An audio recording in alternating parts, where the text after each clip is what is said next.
Well, that was something, right? 29-0 Alabama, dominant in every way, shape, and form against LSU in Baton Rouge, despite Death Valley, despite the refs, frankly, despite some injuries, despite all the storylines, the hype, the buildup, the expectations, what have you. Alabama rolls yet again, undefeated and officially the SEC West champions, though to our audience, that means nothing, really. It's just a step in the direction that everyone is expecting this team to go towards. A lot to get to in this immediate reaction, post game follow up, if you will.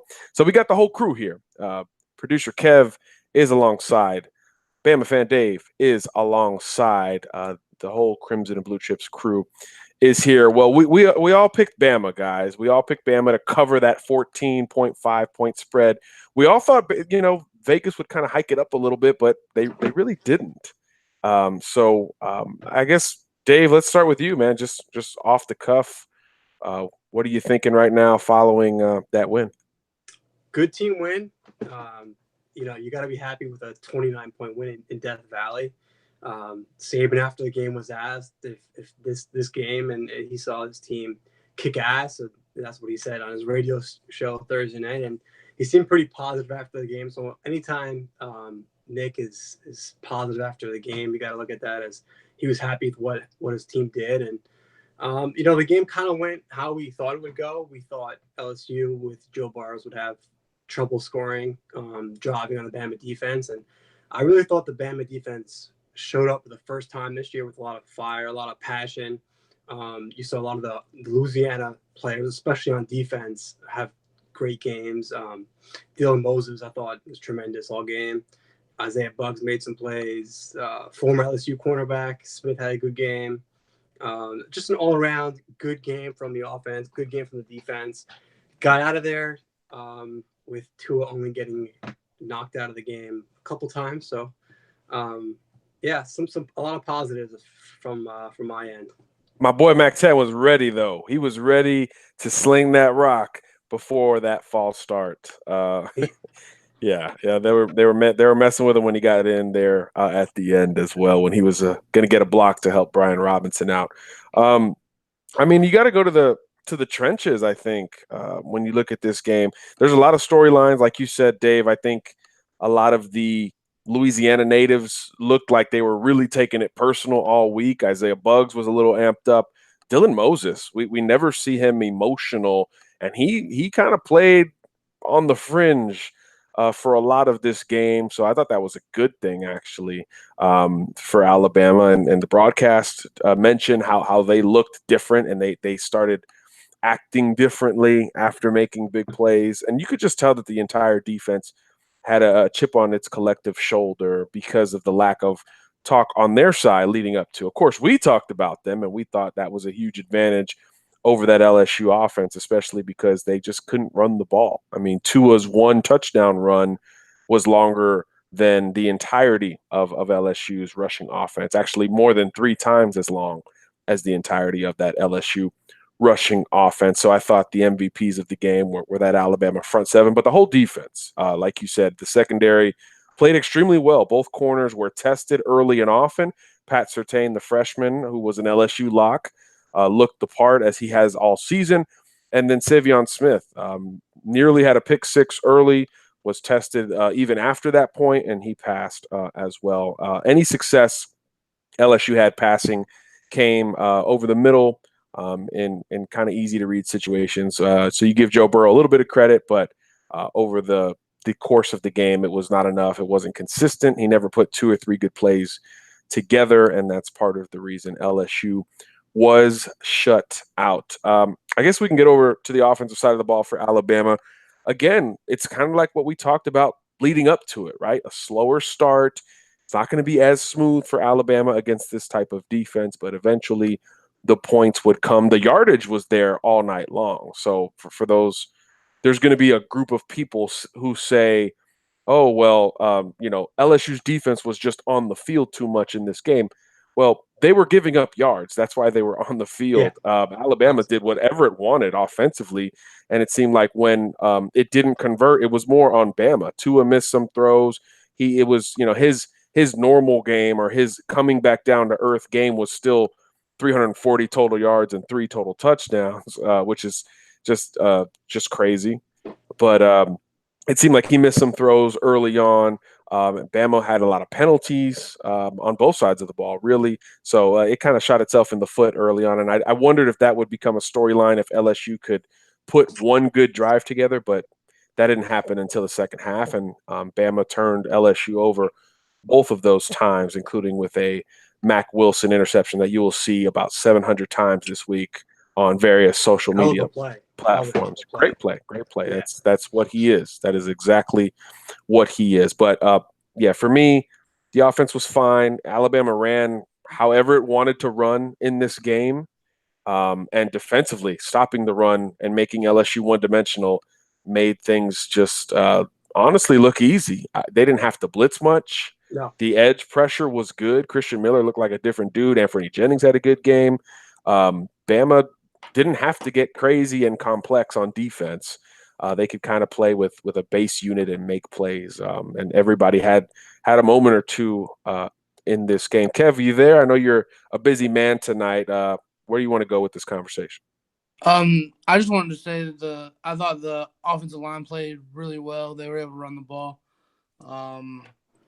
I think the emergence of Deontay Brown at left guard has been a big thing That's a good point for the offense.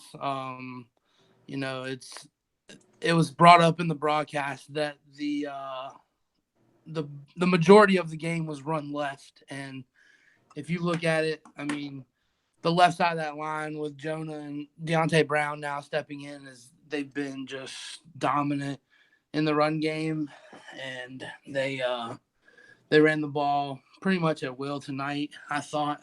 And hopefully the injury to Najee's not bad. It looked pretty rough on the field, but who knows? I'm sure they'll make an announcement on that soon. Yeah, Saban's talking right now, actually, real quick. He says Henry Ruggs was kicked, and they think it's just a bruise. And with Najee Harris, he says an ankle sprain. And everyone's obviously going to be reevaluated tomorrow back in Tuscaloosa or maybe Birmingham, depending on the severity of the injuries there. So the good news is that there's no need for Nick to update Tua's status. I think the broadcast hyped up the knee thing a little bit much there. Tua got kicked in the nuts, or he got hit in the nuts. He got hit early on. Yeah, I know they were waiting to go to the knee thing. You could tell they had prepped for that all week. They were waiting to go to that. But yeah, that was the three of us very much understand what that was about. So I think it's good news that Nick hasn't had to make a statement on that front at all. Yeah, and another thing that I thought was completely blown out of proportion was the whole Devin White situation. Oh my gosh! They made it seem like Devin White would have won that game. Talk about Devin White. Yeah, they made it seem like he would have won the game for LSU if he was there. Hall of Famer, just put him in there right now, right? I mean, yeah, just go ahead. Every missed tackle, missed assignment, it's because Devin White wasn't in there. Yeah, they kept talking about you just gotta make it to half. You just gotta make it to half. What is he gonna do in the second half? Why do you have to make it to the half? It doesn't matter. Yeah, Alabama averaged 7.6 yards per carry. I think it was 7.5 at the half. So actually, the yards per carry went up in the second half, and Bama scored 2 touchdowns in the first half, and 2 more in the second half. So there you go. Pretty balanced there with or without number 40. He made a couple plays, but he missed a couple plays. Najee ran him over. He missed a couple tackles on Damian Harris. Look, Bama did what it wanted to do running the football. But yeah, Dave, I'm with you, man. The broadcast, I don't bash those guys as much as others do. I actually didn't like Vern Lundquist. I'm glad Nessler's there. But Danielson catches a lot of ire from Bama fans.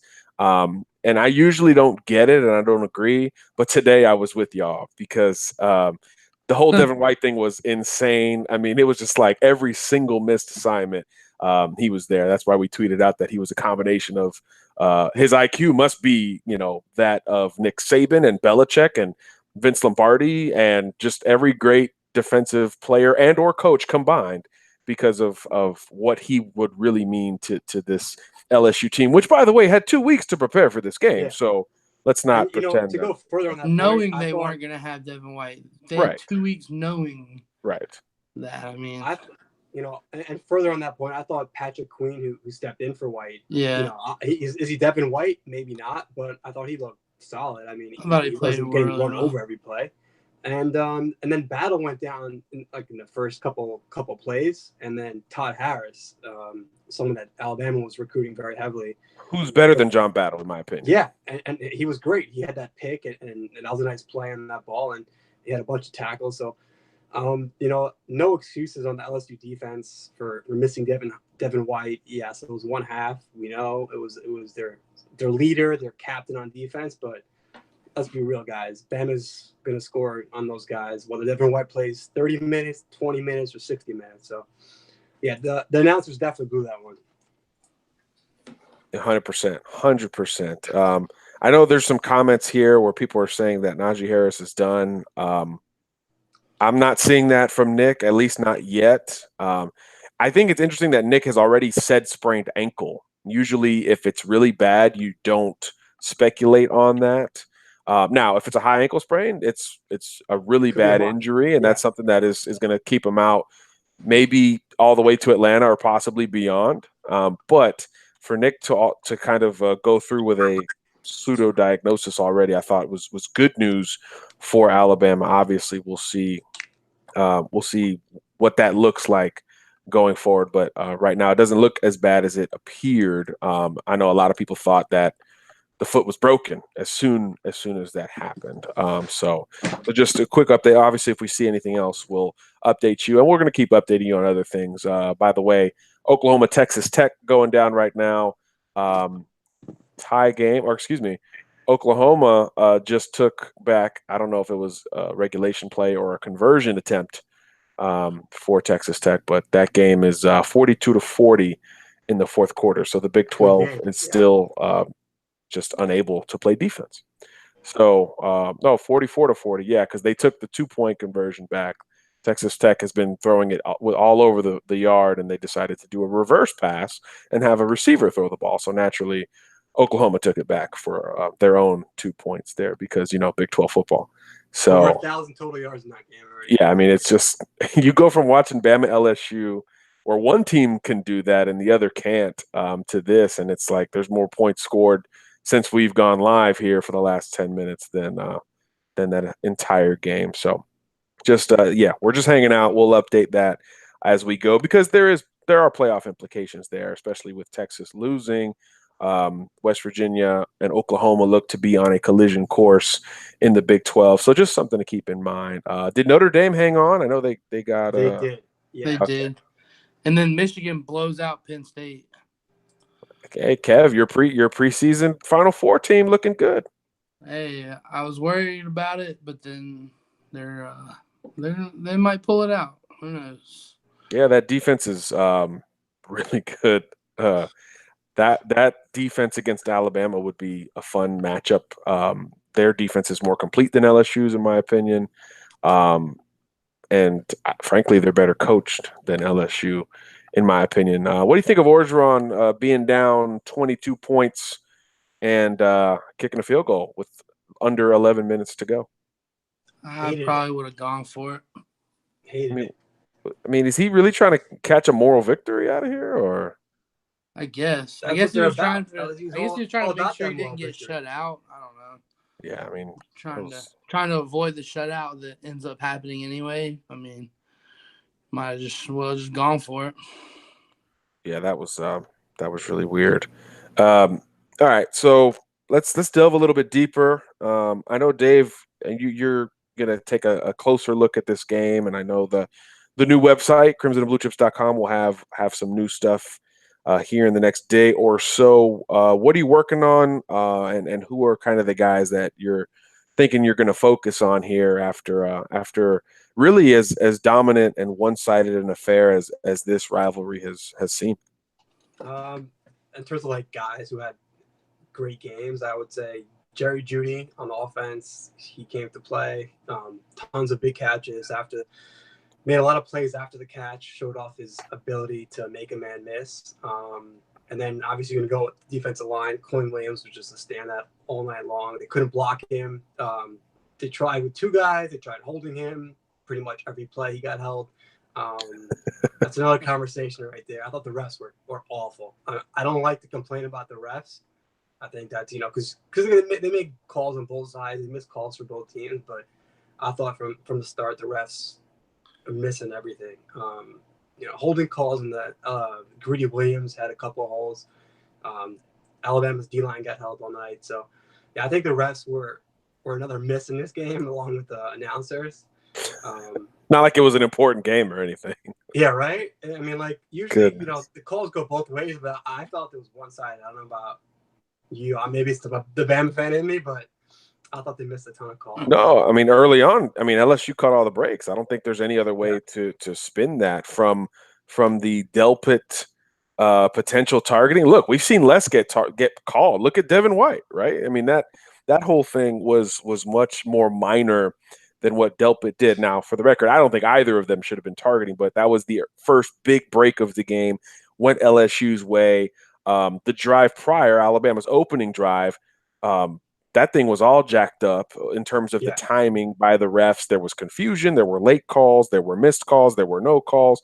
And then the whole, like, after Tua got hurt, he goes out for a play, and then Bama false starts. So everyone in the world thinks, okay, that's technically a play. So now Tua can come back in.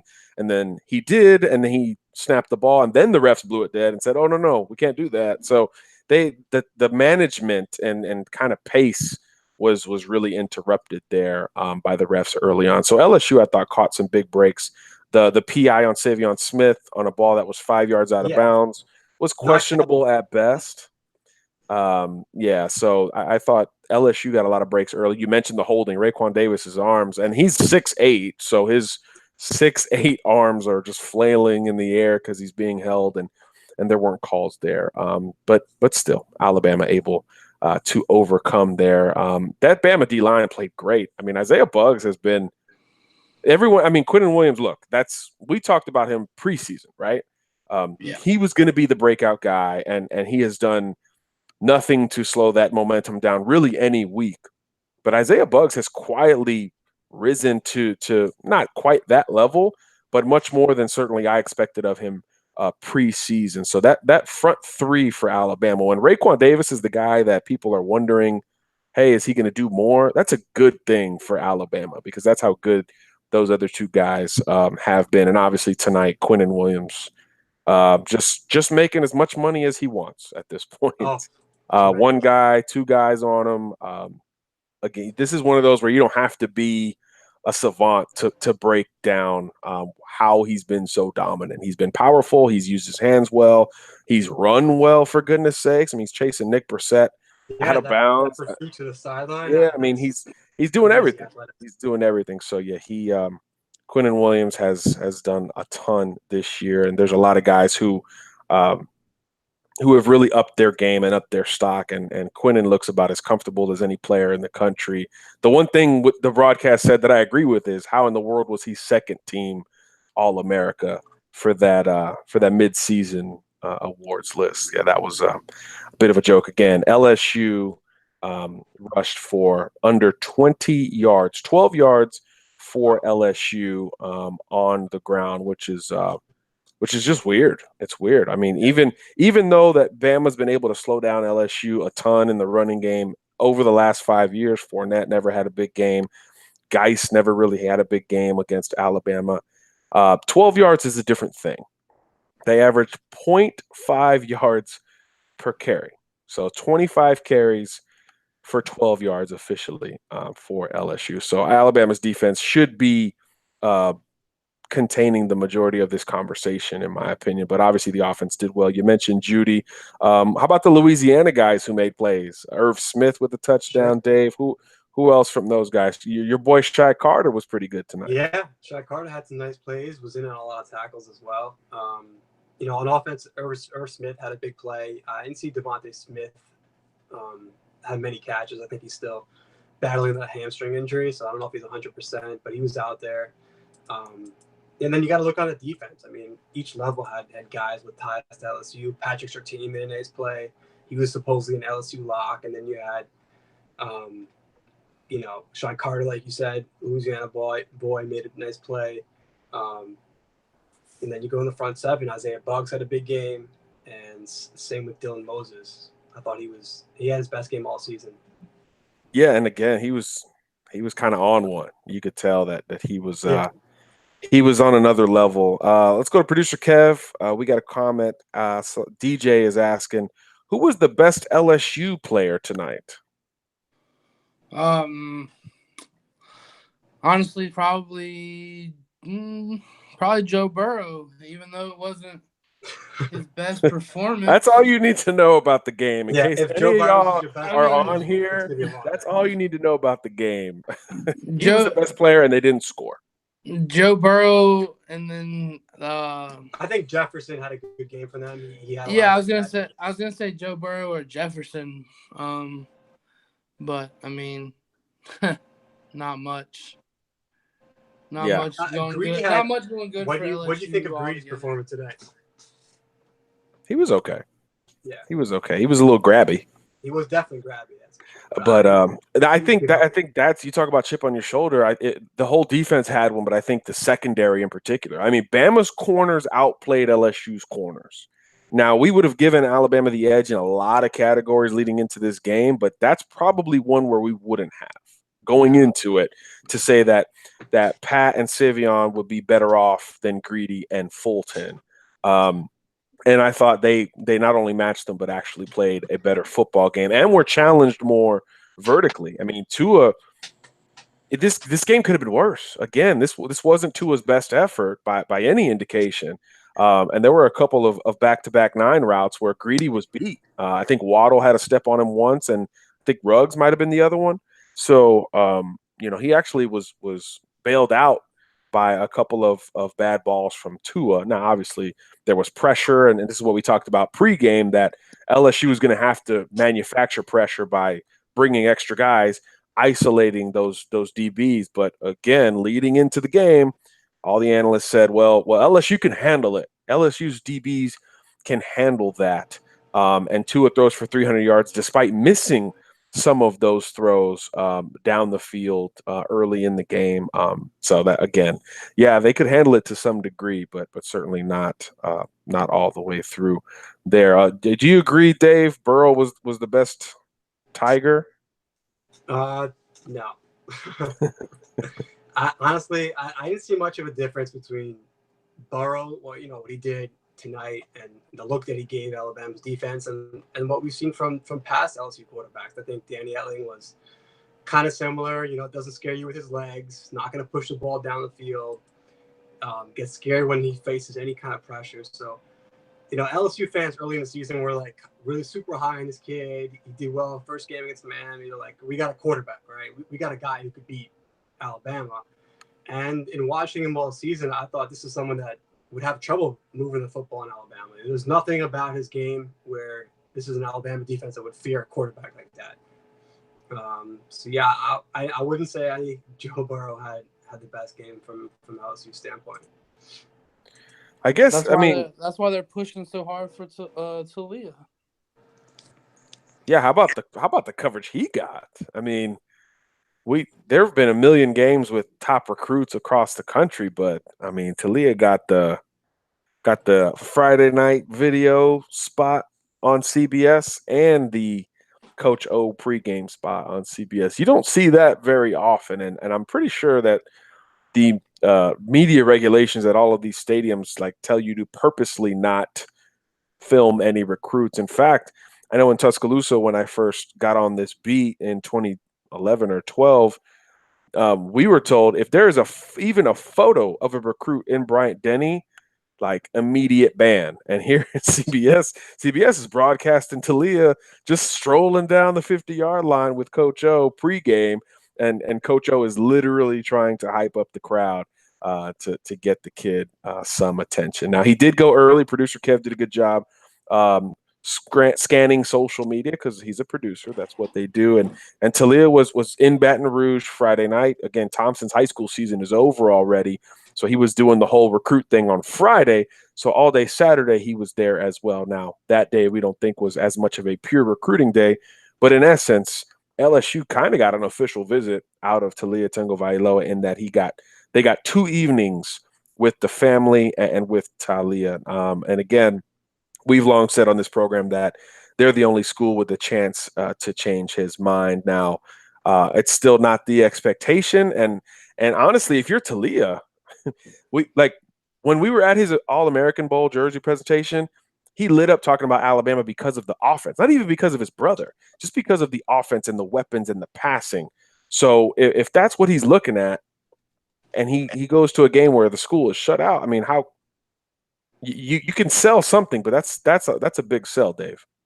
Yeah, I mean, you have to believe that the family ties there are gonna really be tough to overcome for anybody, including LSU. I know Coach O's on the case there, and yeah, I don't expect Leah to flip at this time. I mean, anything could happen. It's recruiting. You know, he might have the pressure where, hey, my brother's this, legend, right? He almost built himself up as like the best Alabama quarterback of all time. So there might be some pressure where like, hey, can you live up to the hype that Tua, what Tua was in his time at Tuscaloosa? So maybe that will have an effect on him. I don't know, but yeah, I don't feel like there's any worry with him flipping to LSU at this time.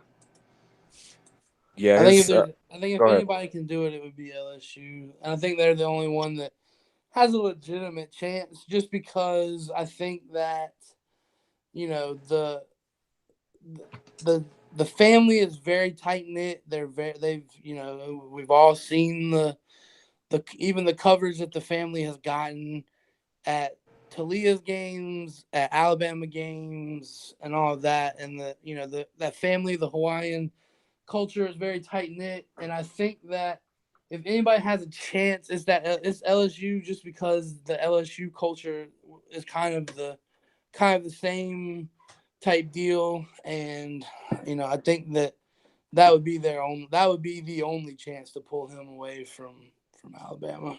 Yeah, I mean, look at how he took in the Tennessee game, which was also on the road and is another school that is supposed to be in it. He was just there in the stands.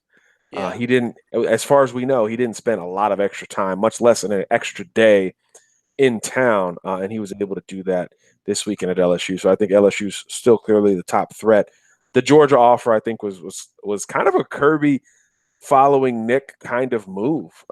We've seen Bama kind of offer dudes late in the process when they're committed elsewhere, not to stir things up, but it's almost like to put people on notice a little bit.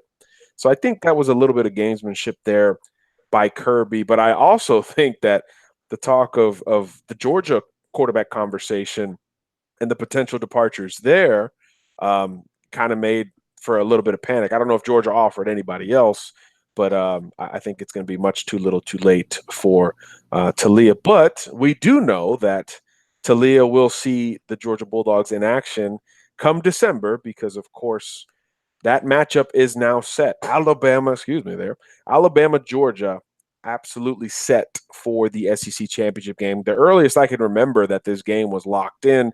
That's honestly how crappy the SEC has been this year, and how dominant Alabama and Georgia have been. Early thoughts on a game that's going to be billed as a rematch, but we're smarter than that. It's not a rematch. These are different teams from last year.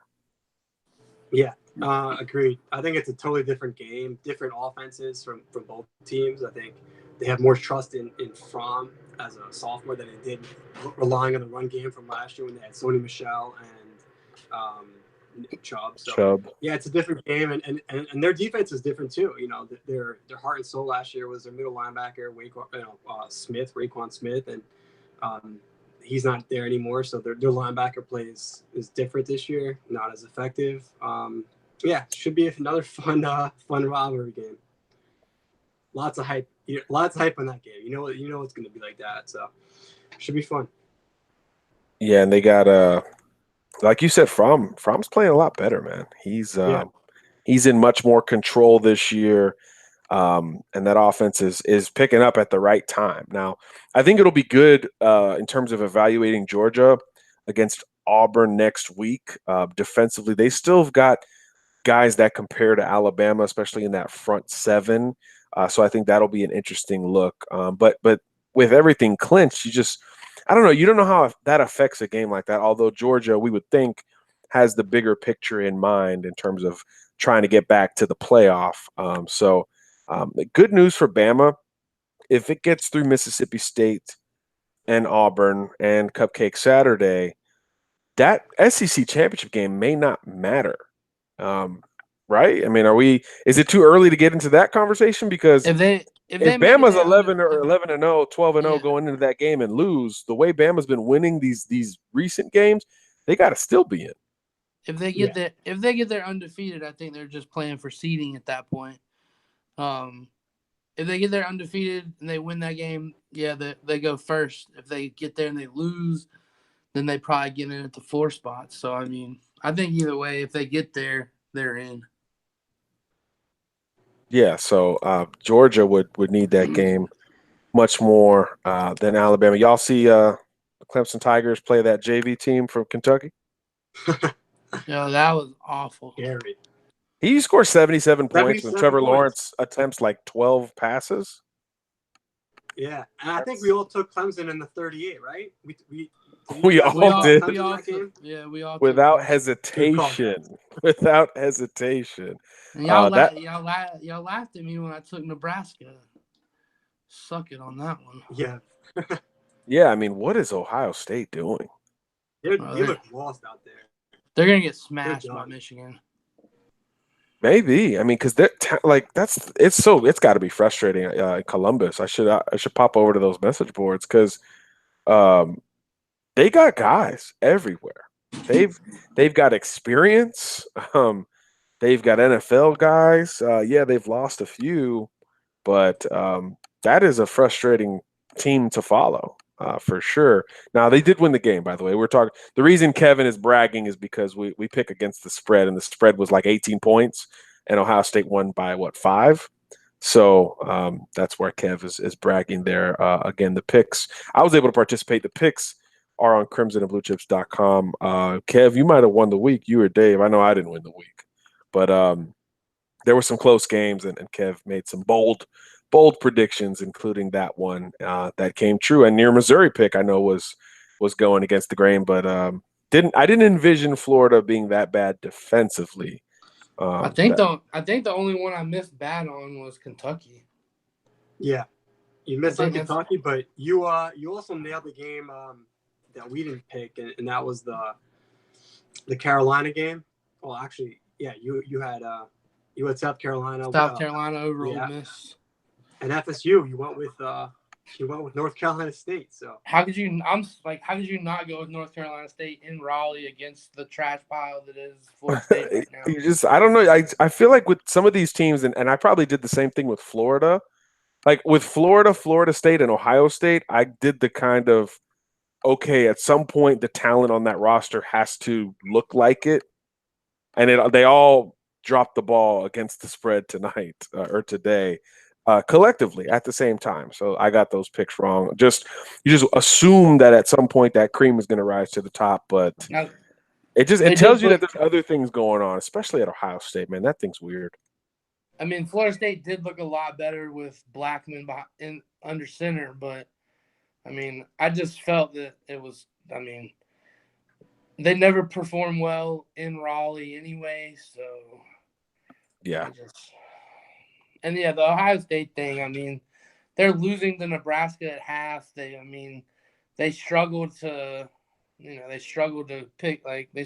out of there with a win. And, it's just Urban's just sitting there planning his next fake heart attack, migraine, whatever to get out of there. Yeah, seriously. That thing is I think really weird. I think he's done after this season, to be honest with you. Like done? Yeah, I think it's his body language. When they asked him about, "Are you going to come back next year?" He didn't seem too definitive, and he was kind of sketchy there. So With how it's going, like he seems like he lost the team. I don't know. I'm just not getting a good feel like he wants to be there next year. But that's no into that information. I have no idea what he's gonna do, but it just seems like he's like mentally out, you know. Well, we have you, Dave, and you're the diehard Bama fan out of the three of us. Were you nervous at any point when Bama doesn't score in the first drive tonight? Did you start to say, "All right, is this going? It's going to be one of them weird Saturday nights in Death Valley"? What was the early gauge for Dave watching this game? I was nervous the first quarter. You know, they got up 6-0, and you know the D looked good early on, so they're holding it. But it was a 6-0 game, right? And that's one touchdown, and there you go. So I was definitely nervous, especially when Tua went down. You know that false start penalty when he got hit there by Delpit. That looked scary. So his injury, Jalen wasn't available, so no backup there. Yeah, I was nervous until I would say Tua's. You got Mac 10. Come on, man. Mac 10. Mac Jones. Mac don't care too. Mac would have slung that thing to Delpit, to Greedy, to Devin White on the bench. He wouldn't have cared, man. It'd have been great. I love Mac 10. Yeah, second half I felt good. You know, I like where the defense was at first half. I didn't think LSU was gonna score on our defense. So yeah, once it was a second half, I saw we were moving the ball again. I think it was over. Yeah, real quick. We talked about Nick's demeanor on Friday on the show. Kind of like he had a different air to him. He still did tonight. He was confident. Some more quotes coming out of his post-game press conference. This is via Aaron Suttles of The Athletic, as well as three-man front. He says, Nick Saban, quote, "We really wanted to make a statement." So this has been a big buildup for Nick.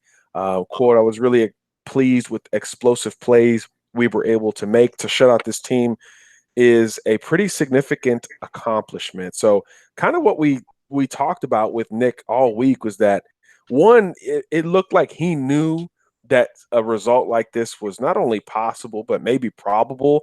And two, this was going to be maybe the final measuring stick of the year before the college football playoff or championship Sunday or Saturday.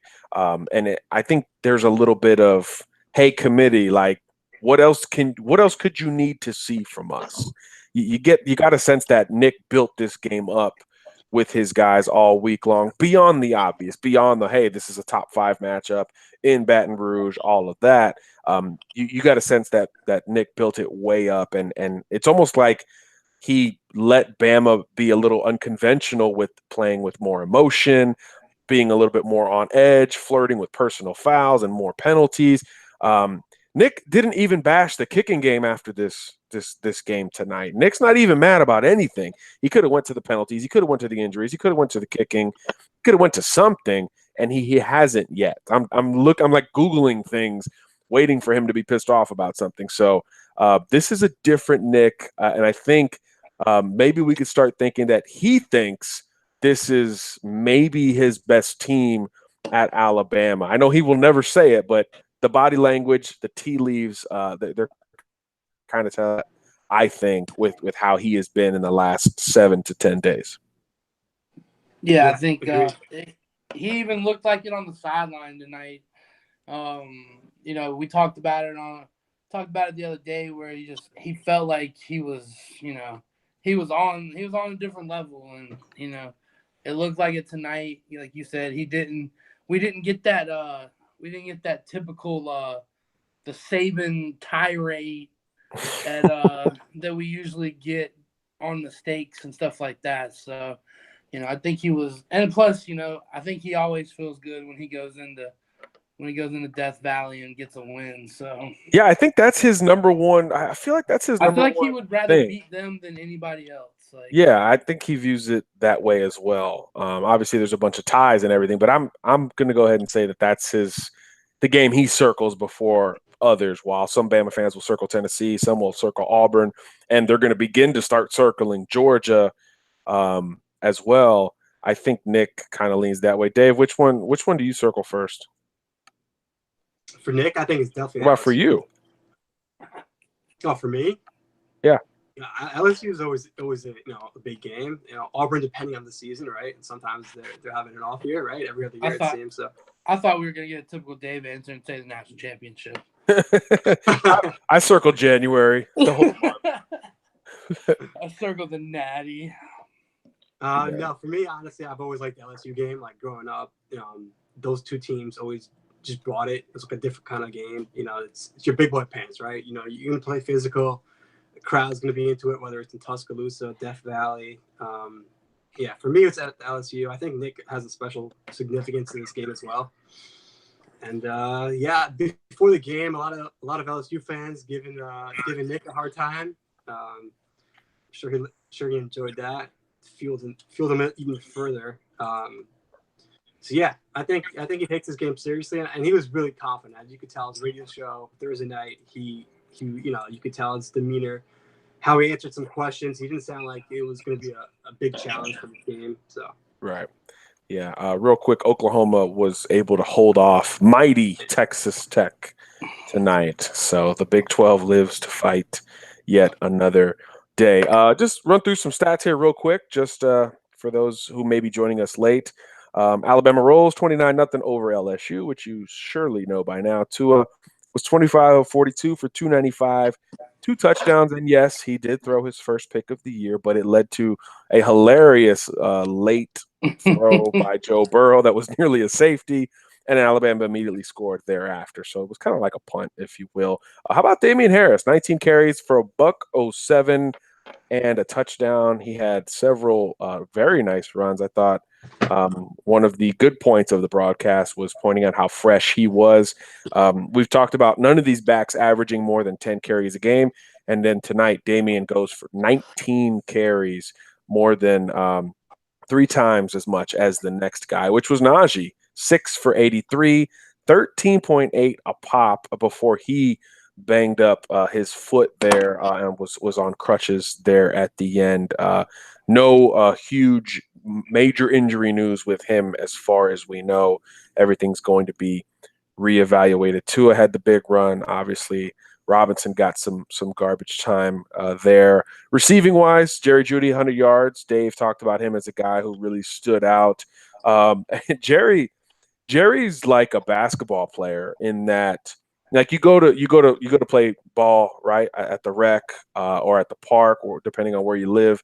And there's always that one dude who not only is going to score points, but he wants to make you look bad along the way. Yes. Jerry's trying to break ankles, like he's trying to cross over DBs on the football field. It's like the sham god, and he's doing that. And again, this secondary was talked about all week. You didn't hear a peep about Jerry Jeudy and these Alabama weapons.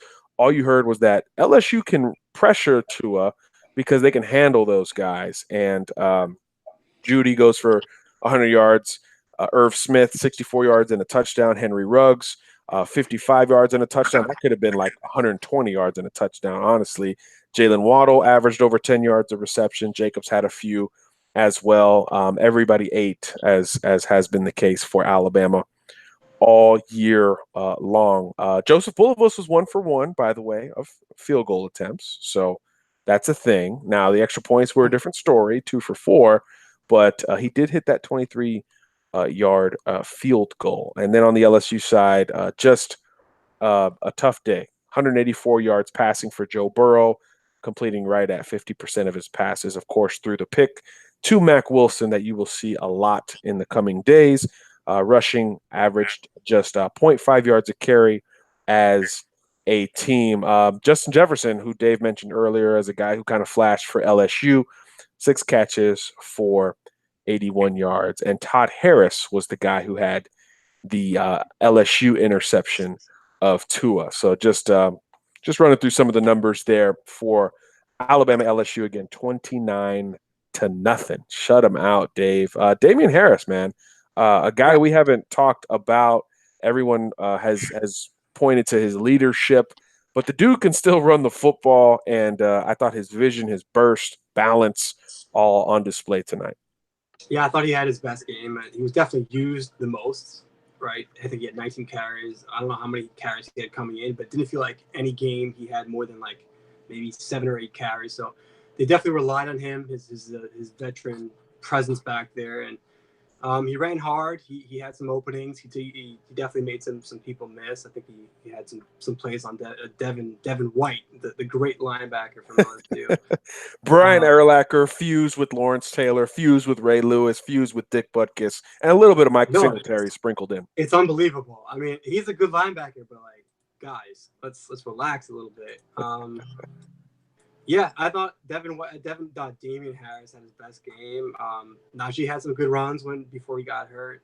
And then I like this guy. Guys, keep an eye on him. The next couple of years, Brian Robinson. Whenever he's in the game, he just has a different level of physicality. I mean, they knew at that point we were going to run the football, and he was still able to run off some chunk plays. So, yeah, I think the running back depth is solid, even if Najee has to miss a couple of weeks with a sprain. So, yeah, I think the running game was good. Both sides of the line of scrimmage, offensive line dominated. LSU defensive line didn't have anything. And then on the other side, yeah, we held the running game to nothing. And I think that's the story. Everyone wanted to make it about Tua, about the receivers, about LSU being DBU. But bottom line is the games are won in the trenches. And you saw it this year. And that's how you get a 29-point win. Yeah, Kev, you mentioned Deontay Brown way early. That move has kind of gone under the radar a little bit. Lester Cotton had started a bunch of games, and now Deontay is in there. What's different now that we've seen a couple of games of Deontay Brown versus Lester Cotton at left guard? They ran left a ton tonight. What's different about Deontay? Where is he better, maybe more consistent than Lester? He's definitely more consistent in the run game. We've seen the last two games the emergence of his run blocking. He's more fleet of foot than Lester is, and he's able to get to the next level and pull and stuff like that with a better speed and better agility than Lester. So I think that it's been a good move. I wasn't really sure about it at first because I've always been a fan of Lester. I thought he's a really good offensive lineman. But the emergence of Deontay Brown has really solidified the offensive line and has definitely brought new life to what people have been calling a not so good offensive line all year. That I feel like I've been defending the offensive line all year, but they've been great this year, man. What are people watching? I know, but I feel like every time we do this, I end up having to defend the offensive line, saying, they played really well, and then people in the chat are like, "Oh my God, the offensive line played bad." But I feel like I finally get a game where I don't have to defend them, and people can see that they actually they played a very good game tonight. And I think that once again, I think there is going to be an offensive lineman that's sitting on the bench for Alabama that gets drafted, and that's ridiculous. It's crazy to say, but once again, the emergence of Deontay Brown has opened up the run game a little bit more, and I don't have to defend him as much anymore. So yeah, happy for Cornbread as he is known. He shed a bunch of weight. Like top-notch offensive line nickname. Cornbread. Yeah, he's lost a bunch of weight over the last couple of years. There were people in the SEC, multiple people who thought when Bama took that kid out of Austin High School up in Decatur that he would never see the field at Alabama, that he'd be a guy who transfers after 2 or 3 years, just couldn't lose that type of weight in a short span. He was pushing 4 bills, if not over 400 pounds, and he has slimmed way down. I don't know the number at this point, but it has to be much lower for him to be on the field and holding his own as a pass blocker. I think when you're big and strong like that, you can run block for the most part in a short space in the phone booth, as they say. But Alabama trusting him to pass block, I think, speaks to his dedication to the weight room, strength, nutrition, and development under Brent Key and the offense. Speaking of the offense, I want to give some love to Mike Loxley. I thought that he had a tough task today because it seemed like Bama could do what it wanted running the football, but yet he had to widen LSU first in order to open up the passing game a little bit. And I thought he attacked the edges very well. with some things we hadn't seen a ton of. There was some wildcat, more jet sweep motion. He handed it off to those guys. He did the little touch pass that I still don't believe should be considered a pass. He widened it out a little bit. There was some lane train influence in there, but when it was time to run, he got it back to kind of classic Bama downhill football, and you get the sense that he has that ability to go back and forth depending on the situation. So I thought he's been really good all year, and tonight was another example of that because LSU was weak on the edge. That was kind of the scouting report coming in, even without Mr. All-World linebacker. That was the scouting report, and they hit the edge really hard, and then they were able to come back inside thereafter. So I thought he did a pretty good job. I thought it was a lack of execution as to why Bama didn't hit the 20s before the end of the first half, which they seemed like they were going to do. So I thought he deserved a little bit of love there. So that Bama offense is it seems like it could do whatever it wants, even with different personnel, even with injuries, and that's got to be terrifying for pretty much everybody else. And like you heard Brian Kelly say today, be careful what you wish for those who want revenge and another matchup with Alabama. That's something that Georgia will now get. So that'll be interesting there. All right, Dave, anything else? So we want to get into some questions here from our audience. What do we want to do to close this thing out? Yeah, let's take some questions. Fire it up, guys. Let's hear what you guys have to say. Yeah, well, William Brown is going right to the NFL. It is technically Sunday on the East Coast, and he says we want the Rams. There you go. Not quite? No. Okay. Ryan Burns asks, who can beat this team? Good The question. Rams? Clemson? Can Clemson give them a game? I'm starting to think Clemson's the only team that has a shot. Yeah. And that's what we said preseason, that Clemson was about the only chance that Clemson's defense has woken up in the last 3 weeks. yeah. So now by the they way, haven't played anybody, but they've woken up. Deontay Brown's now listed at 344 on the roster. So you have to assume that was preseason, right? Still a big man, yeah. Yeah. So, I mean, Yeah. I'm sure it's more around 330 now, but Yeah, so you're talking about you're 60, guys 70 lost pounds. 70 pounds. Crazy. A la Evan Neal. Check out my evaluation on that. Shameless plug. Shameless plug, Evan Neal. There you go. More questions coming in via the chat. Well, more comments, really. Florida State is a mess. Oklahoma's terrible. All right. So we're just keeping an eye on all of college football here tonight. OU gets a pick on a 2-point conversion. Somebody thought the little running back for LSU was actually the best player on the field for the Tigers. Devin White and Gary Danielson got married after the game. That's from David E. Amazing. DJ says the refs were trying to make up for Devin White being gone. And we've got some recruiting comments here. It always goes back to recruiting. Come on home, Sopshire. It's a sweet home. It seems like LSU's in the running for a lot of guys here at the very end, and you almost get the sense that they're not going to be able to keep all these guys home, right? Whether it's Sopshire, John Emery, who wasn't expected at the game tonight, which I thought was odd. You wonder how they're going to do down the stretch, especially after something like this. I mean, if you're a running back, are you clamoring to get to LSU? It's like that running back tradition just fell off in such a quick time. I mean, that's pretty wild. Jay Blanca here, Dave. This one's for you. Do you guys think this game may have swayed Sopshire to us? Put your Ishmael Sopshire dreads on and answer that one. Yeah, that's a good question, right? Because what showed out tonight was the Alabama defense, especially the nose guard, Quentin Williams. So, yeah, I mean, he's got to like what he sees from the Bama defense. He's got to like what he sees out of Coach Cool developing these guys. And on the flip side, the LSU defense, I think they had a great game. They got pushed back by the Bama offensive line. They don't get a lot of pass rush in there. So, Yeah, definitely helps a game like that. His LSU lost by 29. So what's Coach O selling? If they're improving, I mean, they lost by 14 last year to Alabama, and they lost by 29 this year. So yeah, I think it's gonna be a battle for him.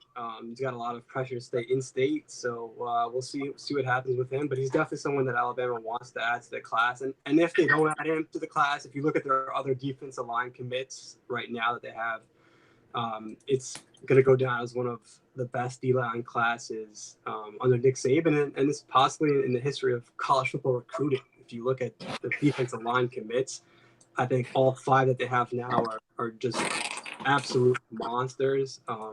Good film, good frame, and I expect these guys to contribute a lot next year. Yeah, you wonder if there's an icing on top for that D-line class. It could be Sopsher or Leal. There's guys on the West Coast on the D-line like Ika. Some committed elsewhere. It's really, if Bama lands any one of these guys, Dave, I think you could start making that argument that this is the best D-line haul, especially if you're talking about hand in the dirt, going up against linemen every play guys, not necessarily edge guys, and those do exist in the class.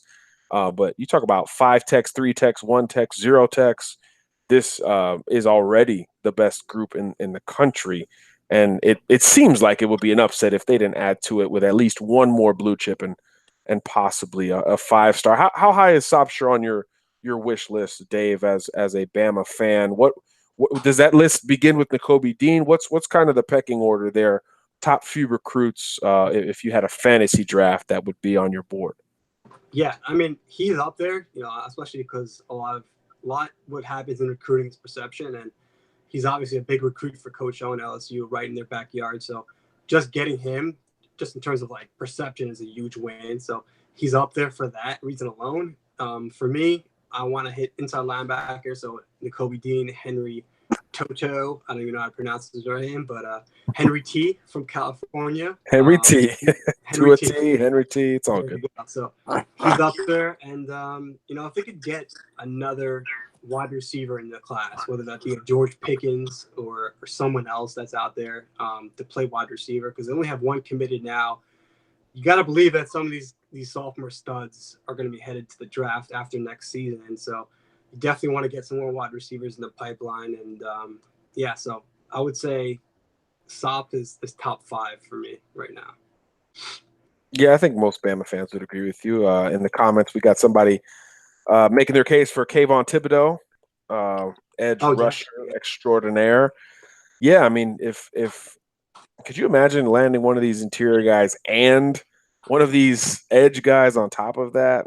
That's kind of an embarrassment of riches. But Kayvon Thibodeau's got a Final 4, right? It's Florida, Florida State, Alabama, and Oregon. Now, some people think USC is still there. He's a California kid.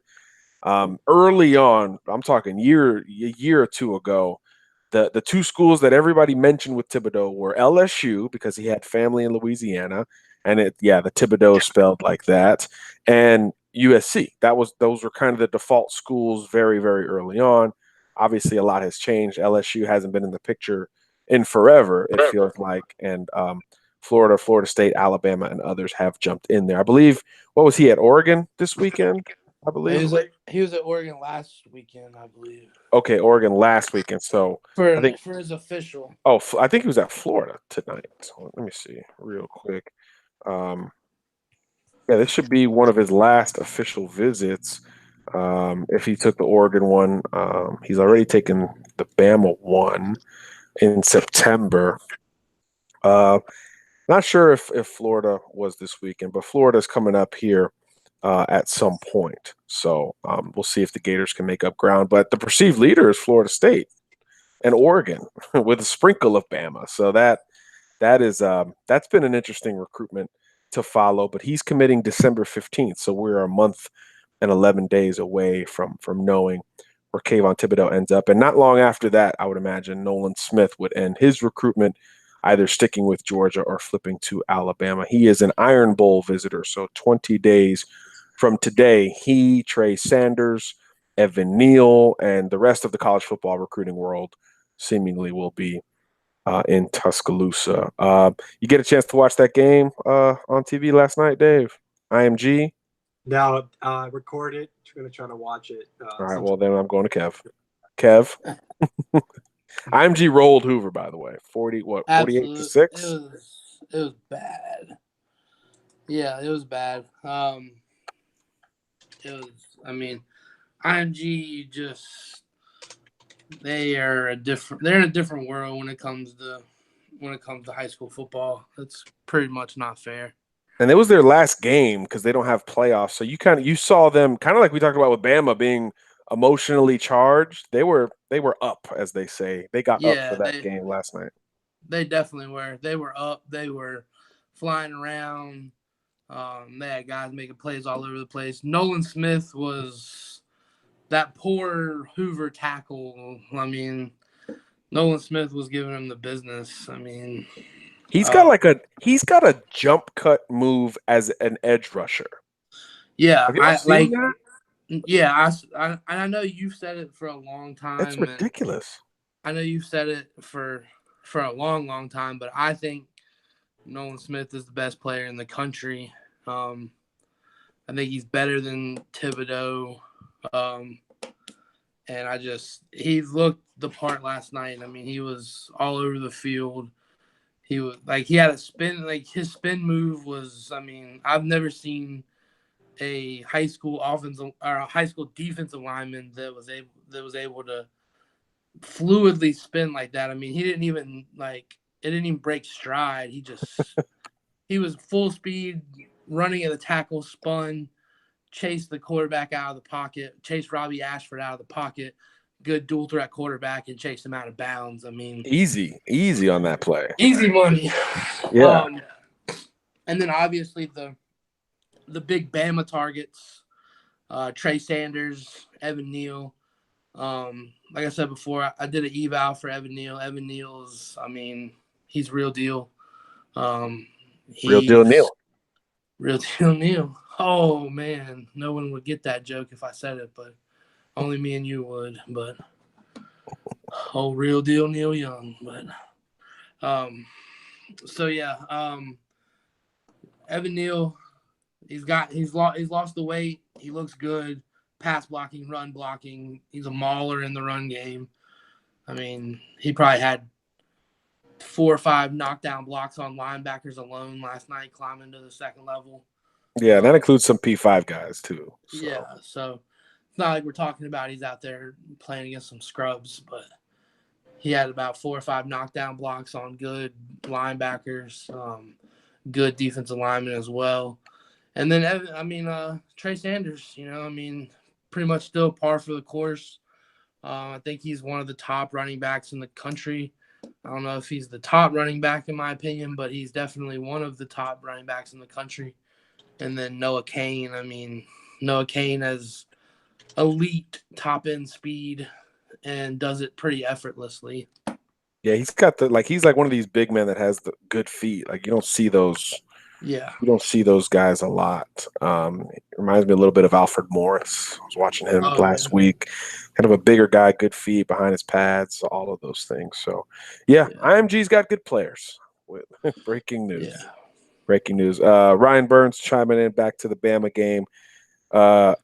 He says, Quinnen Williams led Alabama with 10 tackles tonight, 3.5 for loss, 2.5 sacks. Good Lord. Is there any way he sticks around? I mean, look, I know we talked about the possibility a couple months back. But Nick has always said if a guy's going to go in the first round and change his life, he usually pushes for it or advises, hey, go ahead and go. Barring injury, I mean, how could he not? I know this is a good D-line draft. I mean, you're talking about Ed Oliver is going to be in this draft. Rashawn Gary is going to be in this draft, most likely, guys who declare early. Nick Bosa is going to be in this draft.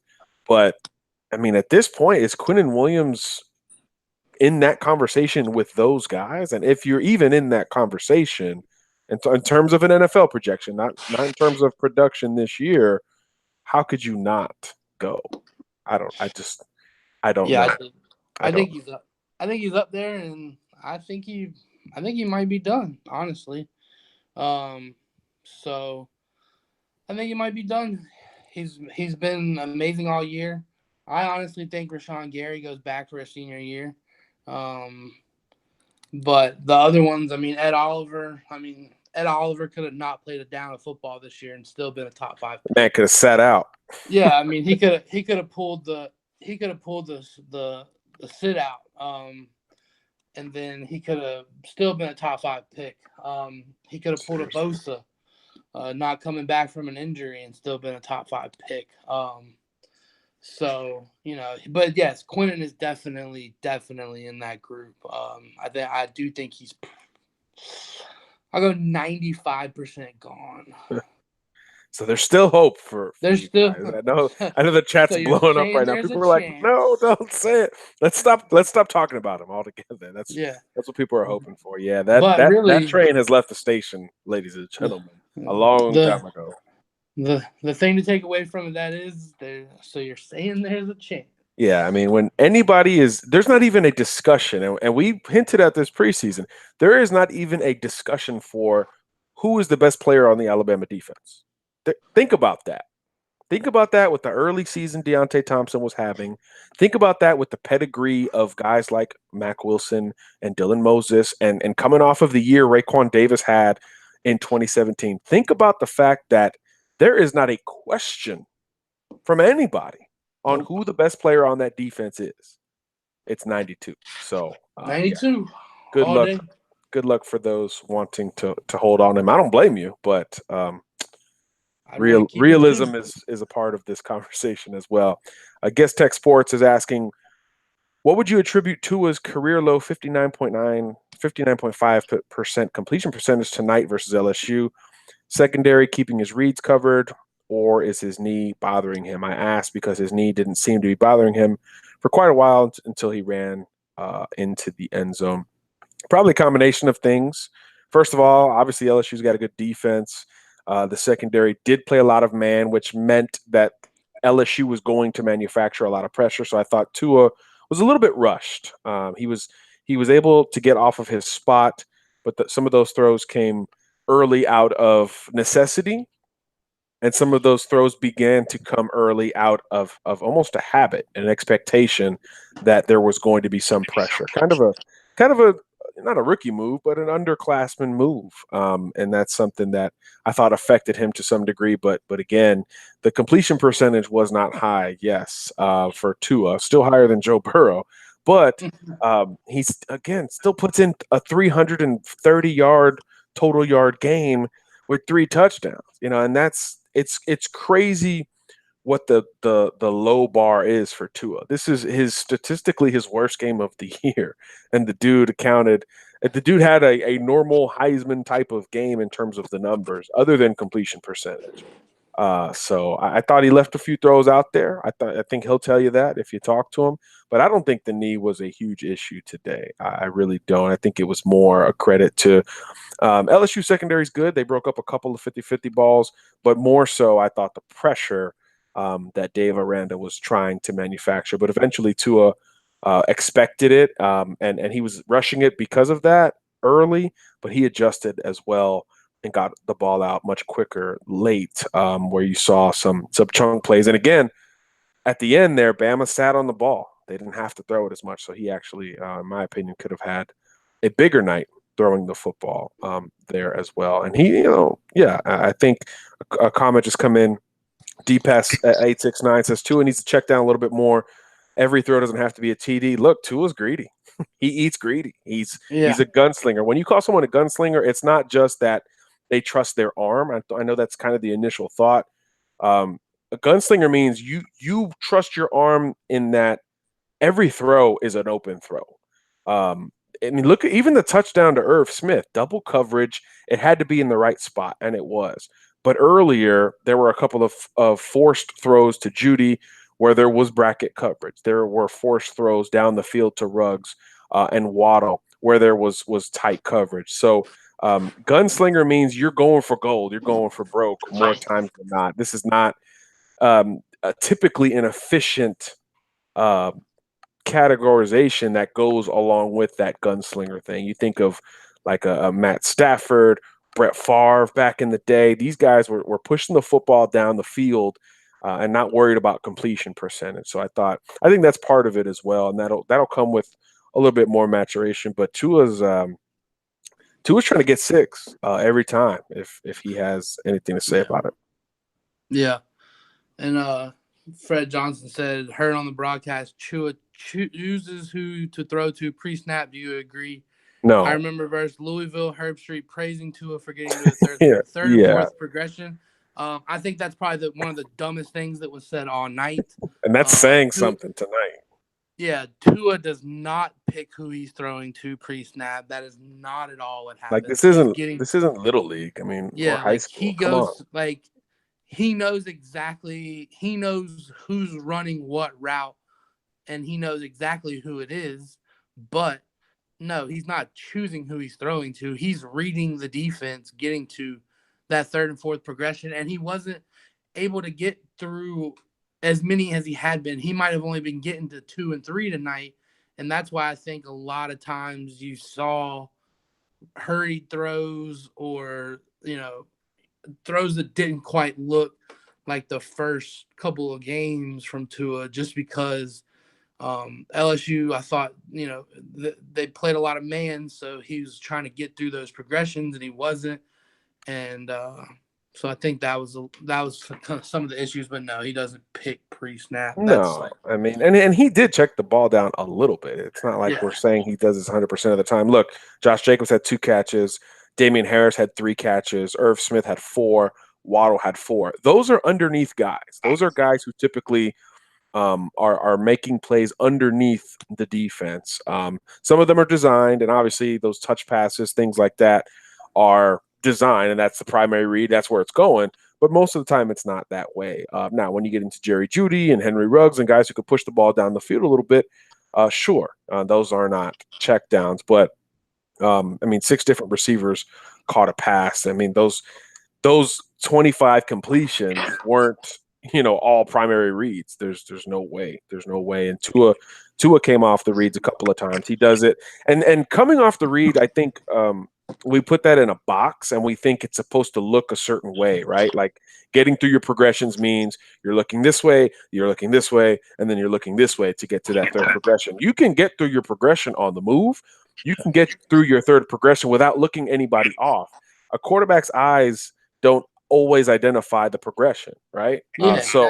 So let's not get into that. Hey, he's predetermining where he's going to go with the football. Now, if it's on the goal line and you got single coverage with inside leverage, yeah, you'll look left just to look off in order to get the throw off to the right. It's a design look off. But I don't think Tua's doing that on every single snap. I think you can get through progressions multiple ways, even sometimes without your eyes. The coverage can dictate when you can slide to the next step or even skip one in the progression there. And that's, a story for another day. We could spend a whole pod on that, but to think that Tua's predetermining things and that LSU figured out something that he'd been doing, I thought was a little irresponsible, honestly. And again, Tua missed some throws on execution. I don't think he made too many bad reads out there. The interception was a bit greedy. There was double coverage. Tua was late because of pressure. He was flushed. So he had to throw it a little bit later than he would have to Jeudy. So there was some greed involved in the interceptions, but I don't think it's bad reads. Those are two different things there, in my opinion. But pretty lazy for anyone to think that he's sitting through. Dave, we got the knee brace question. I know we were texting about that during the game. How much you think that has to do with the completion percentage? I coming into the game and word was that he said he was 100%. The word around the program was that he was 100%. But when you watched him run on that touchdown run, you saw he was noticeably limping, right? So I think a little bit, even if it's mentally where like he doesn't feel comfortable planting that foot and following through in his throws, that could affect it, especially on those balls where he throws high. I think that's definitely could be attributed to a mechanics issue. So yeah, I think the knee definitely plays a little bit of a part. Some of the throws were contested throws that DBs made a play on. So those not, but there was throws where he had a man open and it just was a little high with the throw. So, yeah, I would say a little bit. The knee definitely plays a role. But the question is like, when's he going to be healthy, right? Because you're playing on the knee every single week. You're getting hit. You're moving on that knee.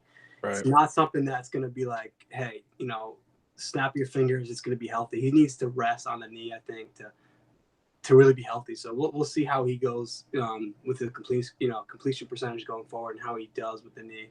You know what's interesting, Dave, with Mississippi State coming up, we talked about the weaknesses for LSU defensively was the edge presence, the pass rushing ability on the D-line. That's not a weakness for Mississippi State with Sweat and those guys, Jeff Simmons, even the linebackers as pass rushers. Do you expect more or less passing, I guess, overall?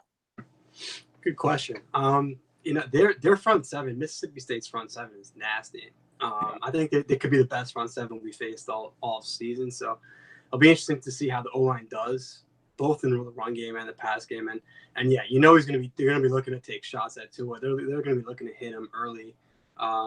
Yeah, we'll see what the play calling is. They were throwing the ball even with that injury tonight. So hopefully they get a big lead and are able to take him out somewhere in the second half. But Mississippi State's a good team and it's a good opponent, so should be interesting to see how that does. Yeah, back at home, and obviously Alabama will, be able to regroup. But again, going back to this game and the coaches it's not just Nick taking it differently. I mean, Brent Key's tweeting after the game about his old line. I mean, this was it's just like it was an initiative this week. Like, hey, this is ESPN called it Statement Saturday. Maybe they were, Marty Smith or whoever, because ESPN can get all access they want in Tuscaloosa. Maybe somebody heard something this week and said, hey, let's call it Statement Saturday across the country because I'm here in Tuscaloosa and that's what we heard. It's just uncharacteristic of Alabama. And again, it goes back to Nick and how he's been all week. It just seems like Bama. It's almost like Bama wanted to make it worse than 29-0 if they could. But they obviously let off the gas there, as we've seen in every single game now. By the way, Tua did play in the fourth quarter. Not the whole fourth quarter, but he did play in the fourth quarter of this game. So, yeah, just it's crazy to see an Alabama coaching staff as a whole coming out so publicly positive following a game like this. I think it's an indication on where Bama thinks it is. So we've been saying it all along. In preseason, we're like, Bama doesn't have a game until November 3rd. Like, it's all good. But even the coaches now, I feel like, are coming around to hey, the ball is in their court. And if there's a team that won't allow that to create complacency, obviously it's Alabama. So everything's kind of rolling right now. We'll keep an eye on those injuries, obviously. But the brace with Tua, I think, is gonna be a thing. It looked more precautionary, if anything. And he was just moving it around a bunch too. So we'll see. Dave's gonna be our knee brace inspector for the remainder of the season. Yeah, I wanted him out of the game. 22-0, fourth quarter. Defense was good. Honestly, I wanted no part of Tua Tagovailoa coming into the fourth quarter against that defense, looking to take cheap shots. So, I was happy that he was able to get out of there, to be honest with you. Every time he goes down and braces it and grabs for that knee, I'm like, holy cow, this is and then my man Jalen Hurts couldn't even walk out there pregame. Like, why did he even dress? Bro, man looked like he was 80 years old walking out to play some shuffleboard. That clip of him walking with Enos, like, oh my, like he looked like me after we've been conditioning for 20-30 minutes and I'm trying to do the O-line shuffle to make it look like I'm running a lot faster than I really am. Like, that was great. It just didn't look good. Kev, how often were you adjusting your knee braces when DBs like me were trying to cut your knees out and kind of make you do, I guess, unconventional things like we saw with Tua there after the long run? Yeah, I mean, it is a struggle with the knee brace. I will say that. And there is a a certain amount of time where you are gonna have to adjust it and all that during games because you're gonna get cut and you're gonna get stuff like that happen. But it's I would say once or twice a half, maybe even once or twice a quarter. Sometimes you gotta adjust them because they're custom fit, but even with a custom fit, you got Velcro and all that stuff. It has chances to come undone and loosen and stuff like that. So it's you gotta mess with it a couple times a half, couple times a quarter. Yeah, so that'll be interesting to follow. I'm sure Dave will be on it. Let's go to the other side really quick. There's some interesting Coach O quotes, which is an oxymoron because every Coach O quote is interesting, but these are just in written form coming out following this game. O sent everything back to recruiting, which I think was probably not the smartest thing. Because of all these lost recruiting battles that he's about to talk about. But he went back to recruiting with pretty much everything, beginning with the defensive line. He was talking about recruiting Raekwon Davis and Bugs. He said they just got beat. So then naturally the LSU beat was like, well, what about recruiting D linemen? Like, what are y'all doing wrong? And he says, you got to look at personnel and get better.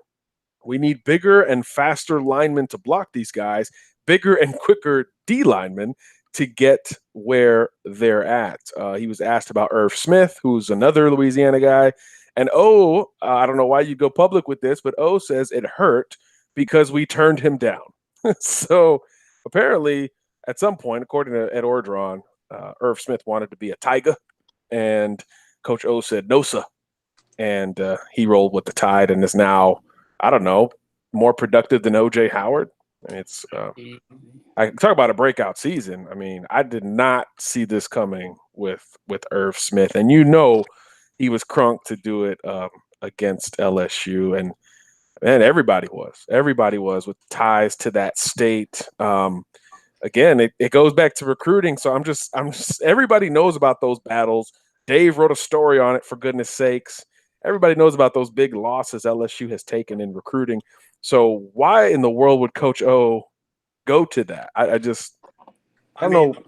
He's got Donald Trump's PR people around him or something. What does he have to take away from the game? If he wasn't going to be pulling moral victories, maybe he was just like blaming the fact that he has less talent to work with. And I mean, he's got Rashard Lawrence. I mean, they've had blue chippers all up and down the O line. I mean, and he was wrong in the bigger thing, because if you look at the LSU offensive line across the board, I think they're bigger than the Bama offensive line. It's not about being big. I think they're just slow on both sides of the ball. I think their tackles aren't quick, and I think their defensive line is just three slow guys. You look at across Ed Alexander, Rashard Lawrence, Fahiko, whatever his name is. He was non-existent after his pregame haka was the last I saw of him. Yeah, these guys are just slow off the ball, and you could tell. There was one running play, I think it was a sweep earlier, maybe to Jacobs, where they didn't even block Lawrence off the edge. You're like, we don't have to account for him because our guy is going to beat him to the edge. So, they need to get faster, not bigger. Obviously, you want big and fast, but they definitely need more speed on their front defensive line for sure.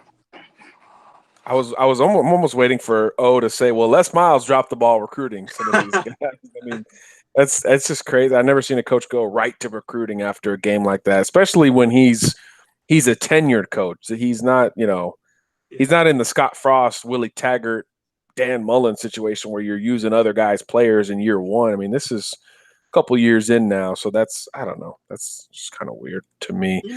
He goes back to recruiting a lot. Like as I've never heard Nick Saban be upfront about like what they need in recruiting. Like, oh, we got to recruit this kind of guy. No, he doesn't even want to talk recruiting on signing day when he signs number one classes. Yeah, so like he's just like very out there with his recruiting and what the team needs. So if he has it down to the science, just like why not? Why aren't you getting these guys, Coach O? So it's back on him. And I don't know if you saw this, but heading into the stadium, I've never seen a head coach as fired up and as confident as Coach O was starting into Tiger Stadium.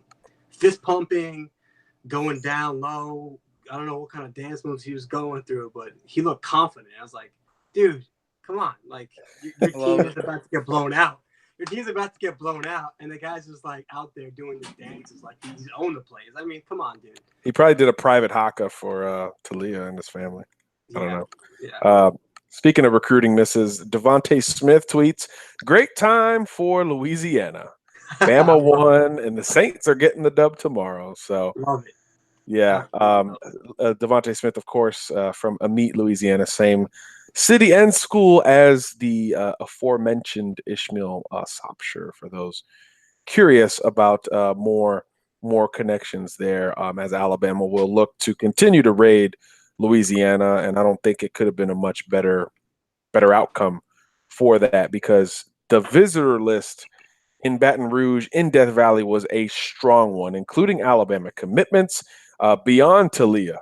There was a bunch of big name prospects in multiple classes, not just the seniors there. So, yeah, that was a statement in a lot of ways for Alabama. And Nick doesn't have to talk about the recruiting fallout from there. Man, all the players are tweeting now too. I mean, it's crazy.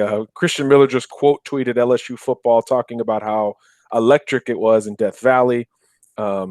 Christian said, "Music and fans can't save you when those gates lock." And Christian had a nice game. So, I mean, it's like, again, it's like very clear that all week in 2 weeks, this was an initiative from Nick Saban and that coaching staff. Statement in many ways, and this is the cigar version of LSU. It's instead of lighting up there in the stadium, in the locker room, just go to social media. Like, it's cool. Like, we're okay with it. Most of these players are asked not even to tweet all year, or elect not to. And team captains are out here trolling the LSU football account. I mean, this is just not something I'm not used to seeing, having covered Alabama for a long time. I like it. I think we need more of that in general. But yeah, it's a different vibe right now with this Alabama LSU deal. All right. What you got, Kev? No, I'm with you on the whole.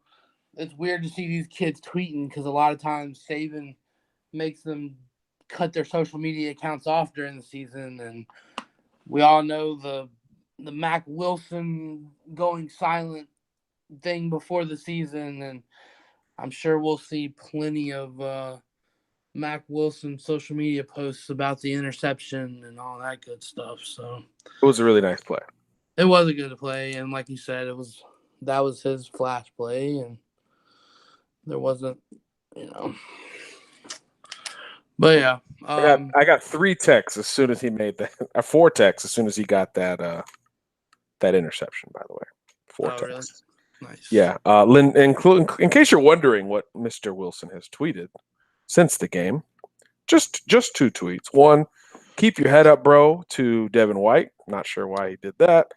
And then secondly, he quote tweeted the same tweet LSU tweeted out.